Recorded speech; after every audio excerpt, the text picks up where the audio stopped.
Bismillahirrahmanirrahim. Kita ngaji surah Ad-Duha. Ini surah cukup populer dan saya yakin ibu-ibu hafal. Hafal Bu ya? Hafal. Biasanya kalau sholat duha biasanya berapa rakaat? 4. Ada yang sampai lempeng 8.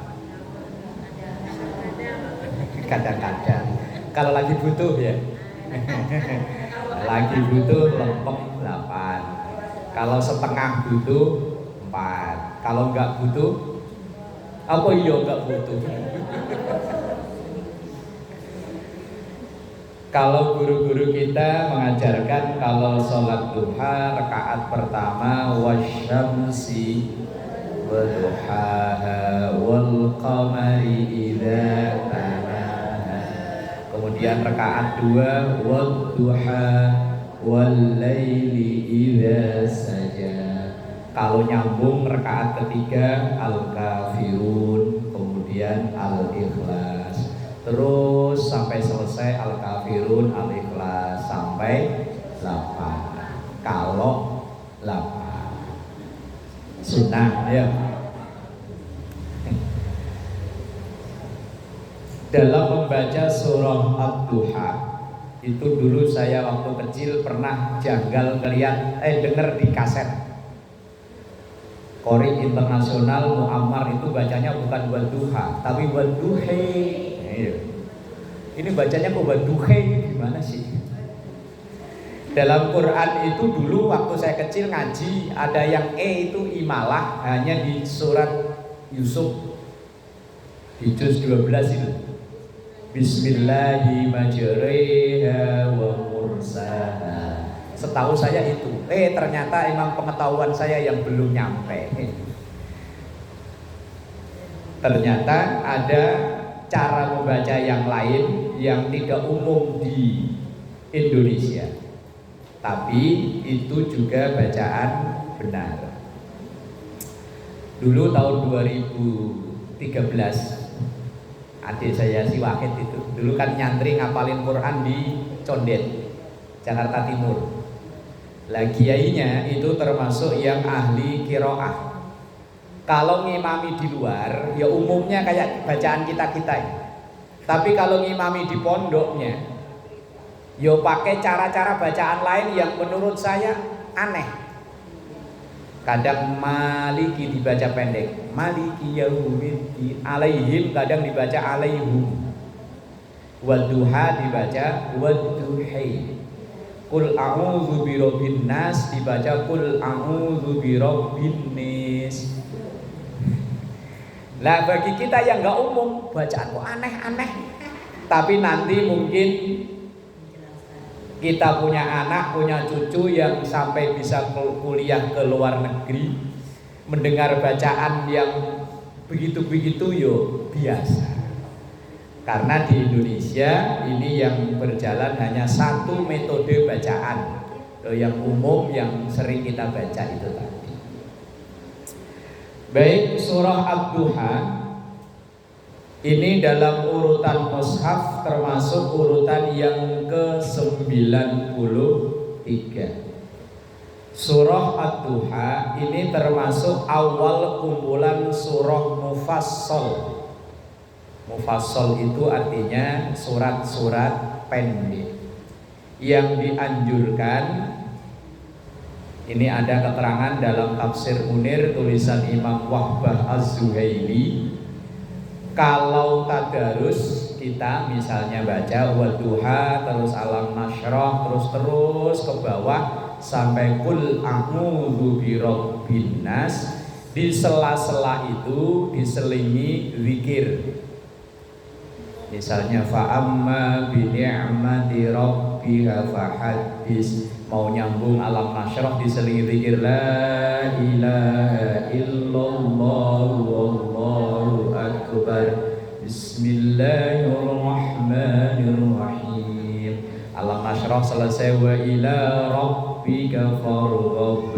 Sebelum sambung La ilaha illallah wallahu akbar sampai selesai surah An-Nas. Kalau kayak ibu tahlilan itu kan setelah kulhu sebelum ganti al-falaq kan diselingi zikir, al-falaq sebelum ganti An-Nas diselingi zikir. Nah itu keterangannya ada dalam tafsir Munir tulisan Imam Wahbah Az-Zuhaili.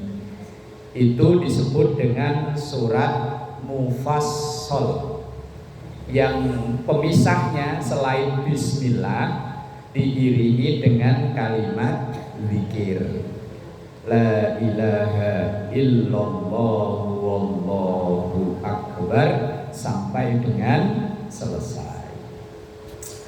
Kemudian ini termasuk surah Makkiyah, yaitu surah yang turun sebelum Rasulullah hijrah.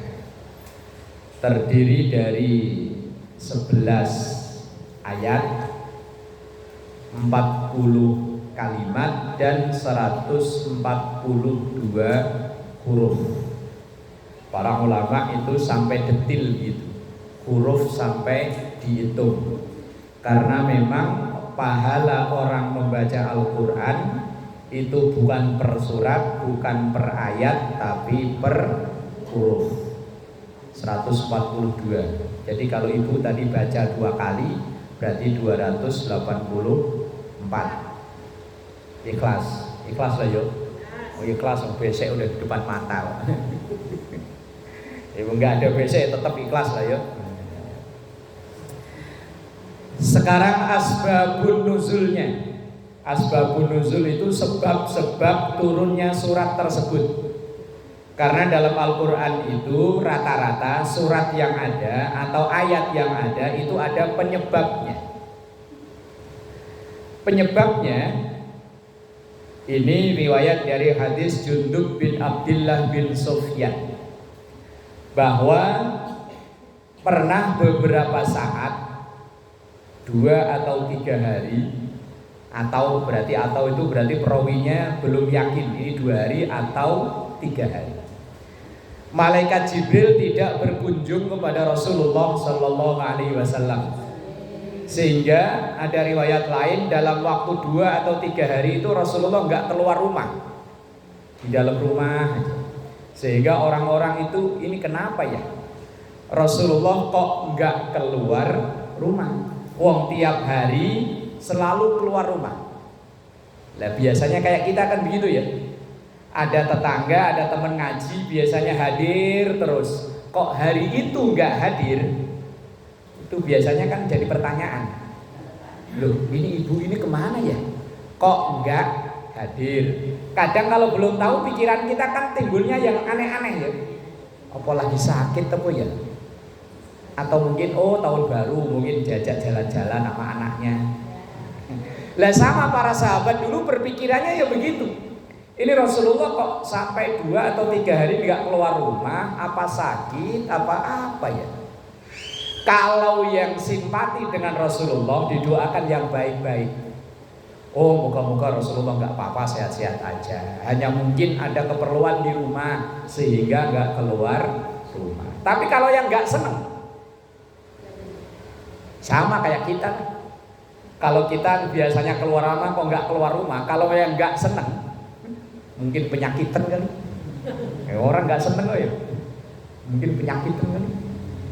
Lah itu di zaman Rasul itu juga ada orang yang suka nyinyir. Bahasa anak sekarang kok nyinyir, yang suka kepo urusan orang ya. Kalau ngomongin orang ngomongnya sambil bibirnya diangkat sebelah.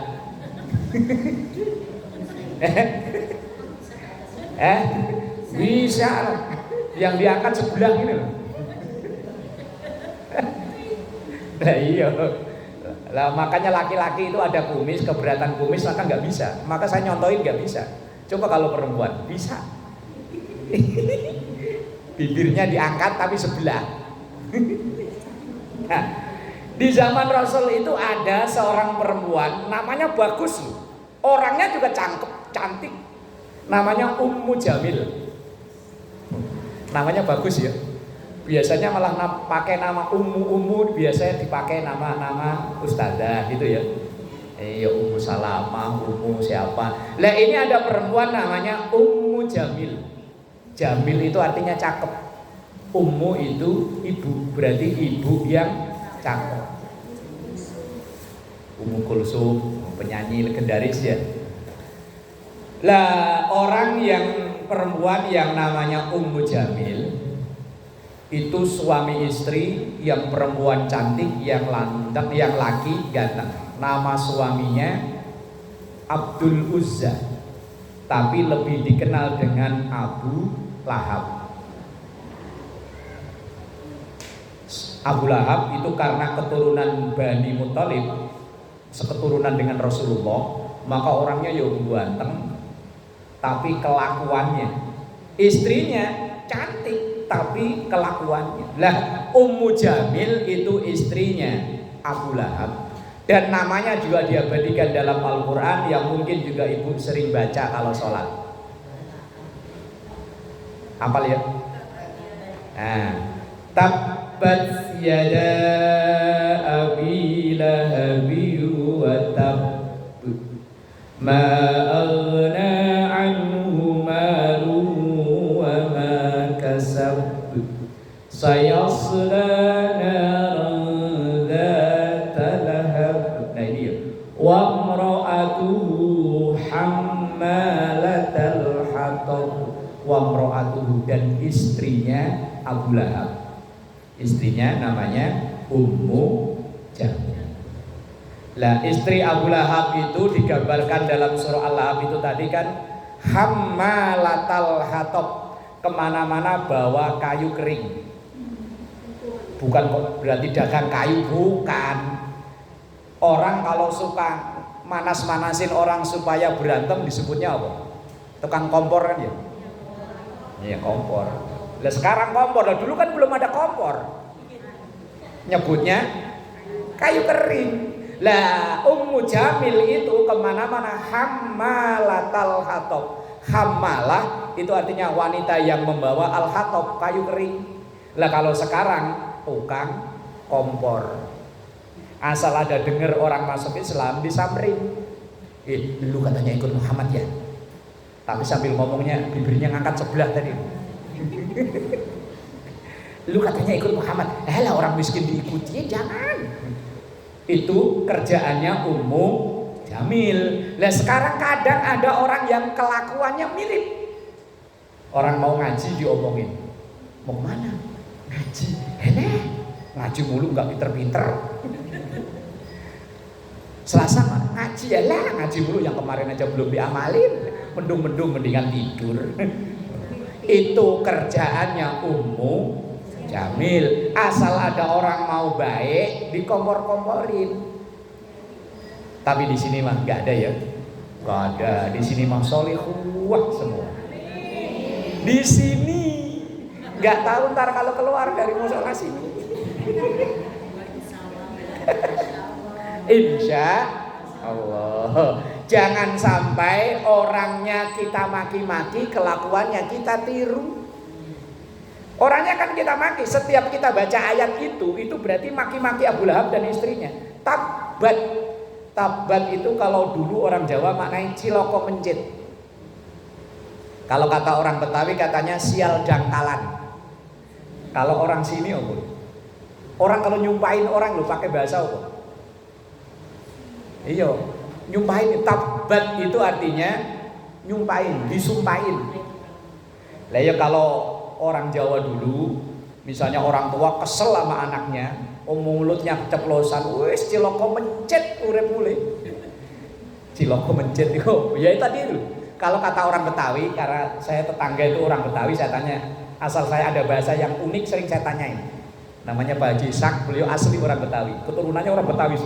Haji, kalau orang nyumpahin orang biasanya pakai bahasa apa? Sial dangkalan. Oh. Sial dangkalan. Apa maksudnya ini? Lah kalau orang blok gang 1 apa nyebutnya? Ya kalau lagi kesel sama orang kemudian mulut keceplosan nyumpahin. Nah itu loh. Kalau orang Jawa Timuran ya cuk.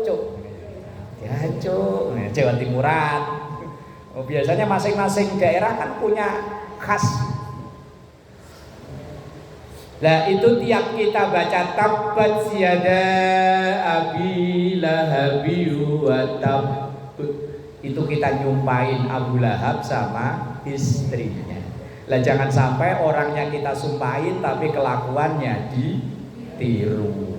Nanti nyampe sono kalau ketemu Ummu Jamil, langsung digini-giniin. Ah lu tiap hari maki-maki gua, kelakuan gua lu tiru. Takutnya digituin. Tapi moga-moga enggak, kan insya Allah jalannya beda ya. Kalau ono kan udah divonis ke neraka, kalau kita mah insya Allah surga. Insya Allah. Ya harus pede, Walaupun kita tahu amalan kita kayak apa, kita itu harus pede bahwa kita ini calon penghuni. Tapi wong calon itu ya bisa jadi, bisa enggak. Tapi harus pede. Calon itu kalau nggak pede nggak jadi nyalon. Orang mau nyalon jadi anggota dewan, itu ya pede jadi. Kalau perlu udah nyiapin jas nanti untuk ke Senayan.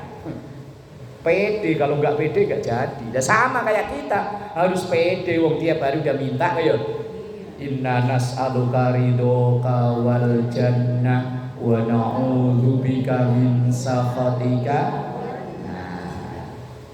Nah, nyinyirnya Ummu Jamil itu kepada Rasulullah itu begini. Kalau bahasa kita nih ya, bahasa orang sini, daripada saya baca Arabnya ya terjemahin lagi. Bahasa kita orang begini. Tuh kan Muhammad udah mulai ditinggalin sama Tuhannya.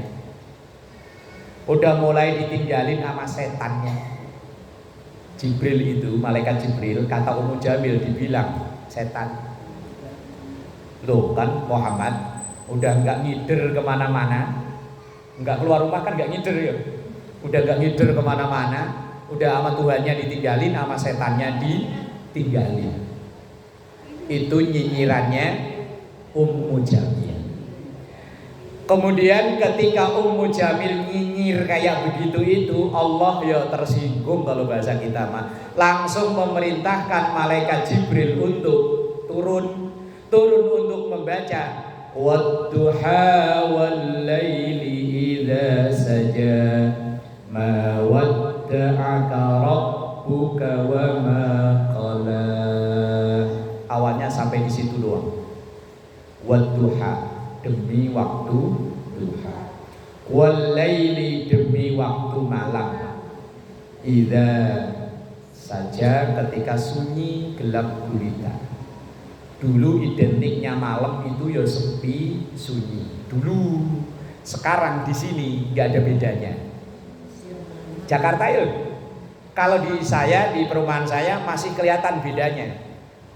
Asal udah habis isya, asal bukan hari libur, pintu rumah nggak ada yang kebuka, sepi.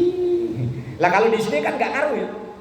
Sampai jam 11 saja kadang anak-anak masih di mainan di pinggir jalan. Walaili idza saja. Lah di penekanannya di ayat yang ketiga itu ma wadda'aka rabbuka wa ma qala. Ma, tidaklah, wadda'aka, meninggalkanmu, wa ma qala. Wah itu hurufnya sama, cara bacanya beda, artinya beda. Qala qaf pendek, lamnya panjang. Itu yang di situ kan begitu ya. Qala qafnya pendek, lamnya panjang, artinya membenci. Ya. Kalau qalla lamnya ditasdid artinya sedikit. Kalau qala qafnya panjang, lamnya pendek, artinya berkata, ngomong. Itu biasanya kalau yang ngajinya kurang fasih, kadang bacanya ma wadda'aka rabbuka wa ma qalla. Qalla itu artinya sedikit. Kalau qala artinya berbicara. Maka sering kita dengar qala Rasulullah, bersabda, berbicara Rasulullah. Tapi kalau qala artinya membenci. Allah dan Jibril tidaklah meninggalkan Rasulullah dan membenci Rasulullah. Itu bantahan Allah kepada nyinyiran dari Ummu Jamil itu tadi. Nah, ini sebab-sebab turunnya surah Ad-Duha atau yang disebut dengan Wad-Duha. Sekarang fadilahnya. Fadilahnya membaca surah Ad-Duha. Ada keterangan dari Al-Baidawi. Keterangannya begini. Man qara'a surat Ad-Duha, siapa yang membaca surah Wad-Duha, ja'alahu Allah ta'ala fi man yarda li Muhammadin sallallahu alaihi wasallam ayyashfa'alahu.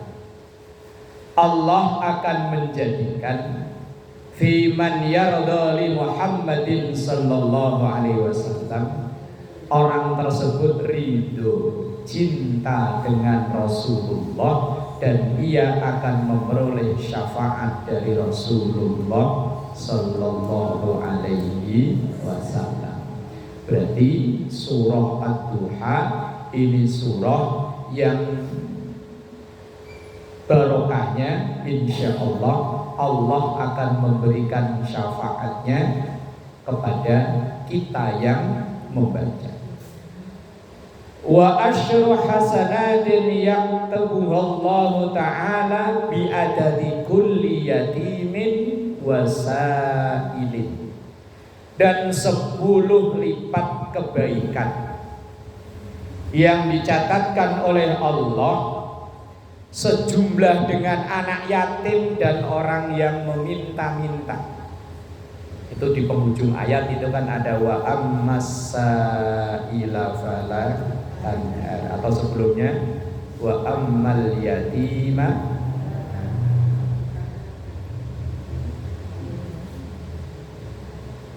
fadilah yang pertama menjadi penyebab datangnya syafaat.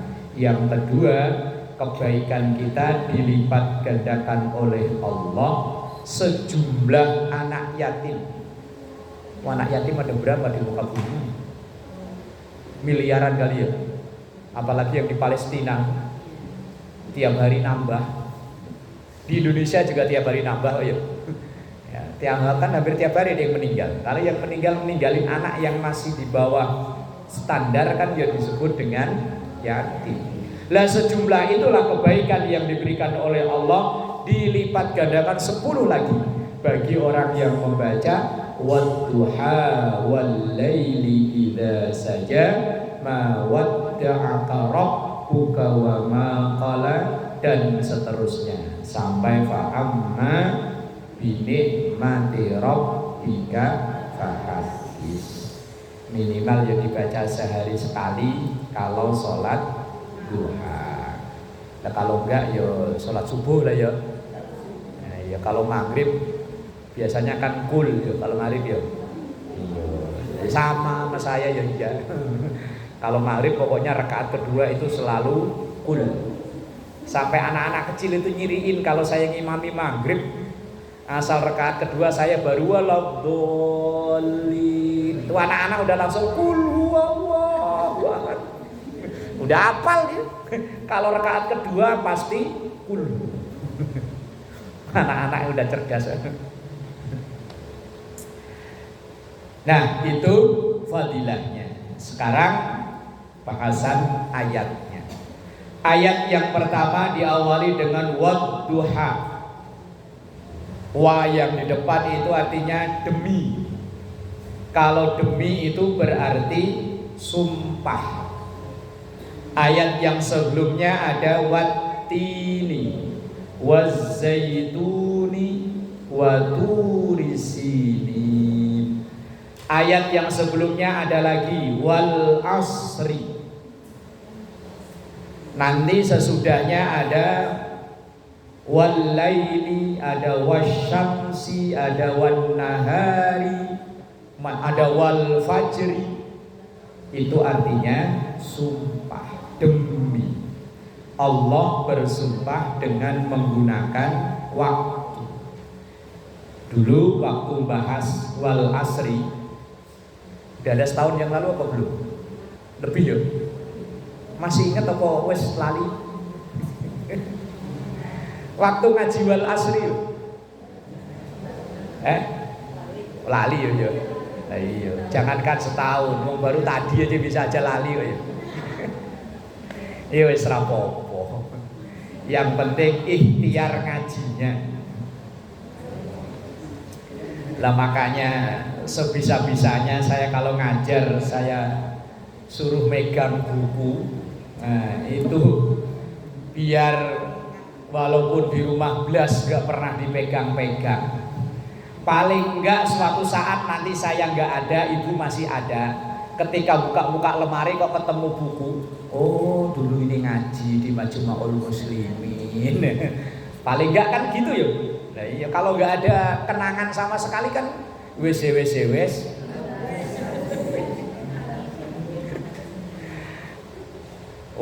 Saya buku waktu ngaji saya umur SMP itu masih saya simpen. Karena terkadang banyak sesuatu yang selama ini saya cari jawabannya itu ketemu di buku-buku yang dulu itu. Banyak.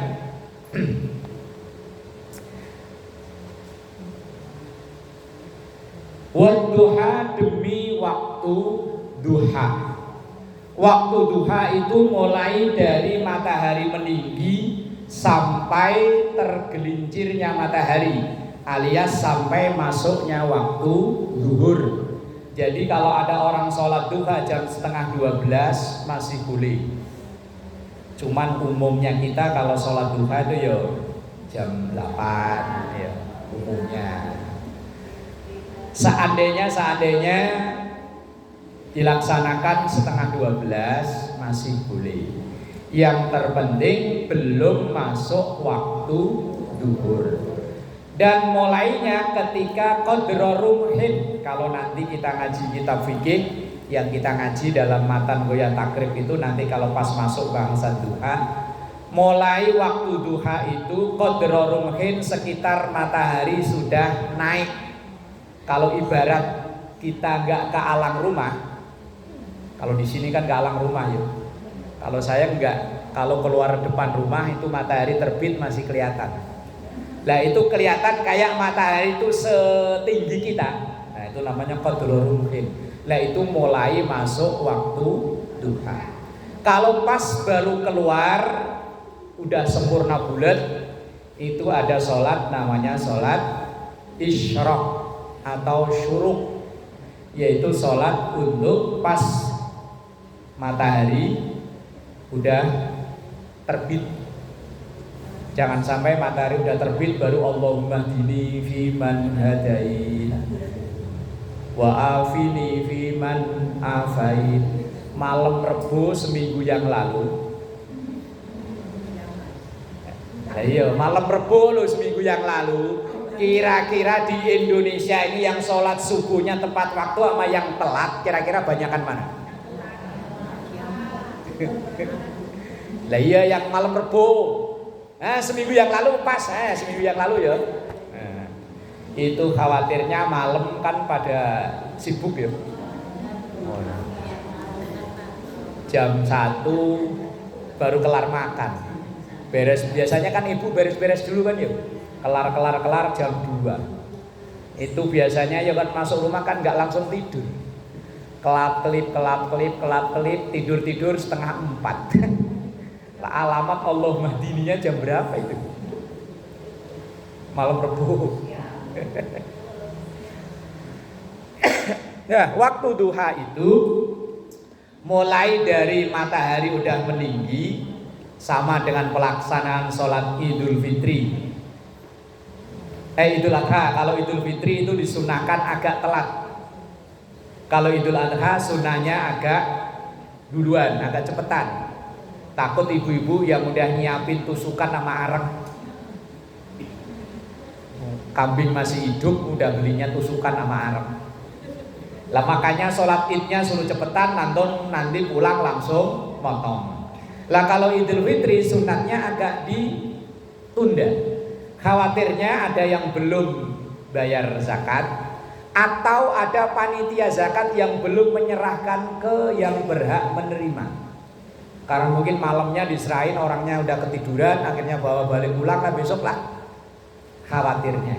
Nah maka kalau Idul Fitri sunnahnya agak ditunda, kalau Idul Adha sunnahnya agak dicepetin. Lah duha itu mulai dari waktu matahari meninggi. Kalau sekarang terbit berapa? Jam 6 ya? Ini loh, ada nggak ya? Terbit, nggak ada tulisannya? Nggak ada. Nah, biasanya kan jam digital ada terbit jam sekian. Nah mungkin setelah beberapa menit dari terbit itu baru mengawali sholat duha sampai dengan masuknya waktu duhur. Lah kemudian kenapa duha itu istimewa? Salah satunya ada keterangan dari Imam Nawawi Banten. Ini asli ulama Indonesia tapi jadi guru besar di Mekah, kemudian sampai wafat dimakamkan di sana.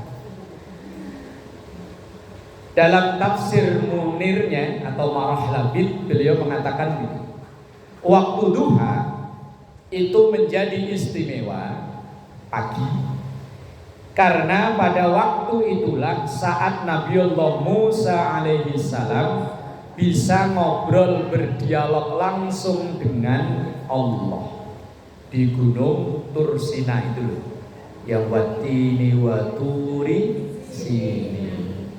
Tur Sinin kalau kita nyebutnya gampang Tur Sina. Dan juga waktu duha itulah saat Nabiullah Musa alaihissalam bisa mengalahkan tukang-tukang sihirnya Fir'aun. Ini banyak dijadikan film, walaupun kadang yang memproduksi film bukan orang Islam. Kadang ya orang Kristen, kadang ya orang Yahudi yang produksi film. Wong saya berbolak-balik nonton karena orang Yahudi pun mengagungkan Nabi Musa. Bahkan 10 ajaran Nabi Musa di gereja yang ini ya, lurusan Masjid Nurul Jannah. Itu kan ada gereja itu. Gereja apa namanya? Advent. Itu yang di depan gede. Itu kan ada 10 ajaran Tuhan. Lah itulah 10 pokok ajaran Nabi Musa. Itu ada kan yang ditulis pakai semen, ini malah semen kayaknya itu. Kalau kita dari Marsudiri ini itu kelihatan banget. Nah, waktu pertarungan antara Nabi Musa dan tukang-tukang sihir Fir'aun itu pun terjadi pada waktu duha. Maka beberapa kejadian itu yang menyebabkan waktu duha itu waktu istimewa, waktu yang umumnya orang mengawali pekerjaan, waktu yang umumnya orang mengawali aktivitas. Maka orang-orang tua dulu termasuk emak saya, kalau ada anaknya tidur jam-jam segitu belum, kalau bawa air mending bawa batang pohon singkong dulu. Asal jam segitu kok tidur, wah langsung buak bangun rezekimu ditotol pitik. Kalau orang tua dulu nasihatinya kan begitu ya. Ya itu ya mengandung filosofi rezekimu dimakan ayam, itu maksudnya jam itu jam orang umumnya nyari rizki, lah kok malah tidur, wah wes alamat rezeki seret. Lah orang dulu nasihati gampang, rezekimu ditotol ayam. Loh, saya beberapa kali menemukan nasihat orang tua yang ternyata itu ada hadisnya. Dulu waktu kecil, asal menjelang maghrib, itu anak-anak kan gak boleh keluar rumah ya. Wes masuk. Kalau emak saya dulu ngomongnya di gondol Candi Olo. Candi Olo yo apa nggak ngerti ya. Pokoknya bilang mari masuk. Kalau nggak ke musola ke rumah, pokoknya jangan di luaran. Wah, anak sekarang maghrib masih main sepedaan juga. Iya, kalau orang dulu nasihati di gondol Candi Olo. Candi Allah yo popo. Pokoknya setan. Ternyata memang setan itu melancarkan serangan dahsyatnya itu waktu-waktu menjelang maghrib, bukan tengah malam, bukan, menjelang maghrib. Lah makanya biasanya kalau ada bocah kok maghrib masih keluyuran, itu biasanya bocah sama orang tua berani, itu berarti udah kesurupan. Candi Allah tadi, yuk candi Allah bohong. Nanti kalau wewe, ya itu nasihat orang tua biar anaknya. Loh ternyata banyak yang begitu. Orang tua dulu kalau nasihatin, kalau makan dihabisin, nanti ayammu mati, gitu ya. Loh memang ada hadisnya kalau makan itu dihabiskan karena keberkahan. Kita tidak tahu berada di yang mana, yang di awal, yang di tengah, atau yang akhir. Cuman orang tua dulu nggak tahu hadis. Tapi yo nasihatnya bener sesuai dengan hadis. Cuman dia tuh ngomongnya kalau makan dihabisin, ntar di pitekmu mati. Padahal kita nggak ada yang miara ayam deh. Lah kalau anak sekarang dinasihatin begitu, biarin, saya nggak punya ayam ini. Tapi itu hanya filosofi nasihat orang tua. Wallahu a'lam bishawab.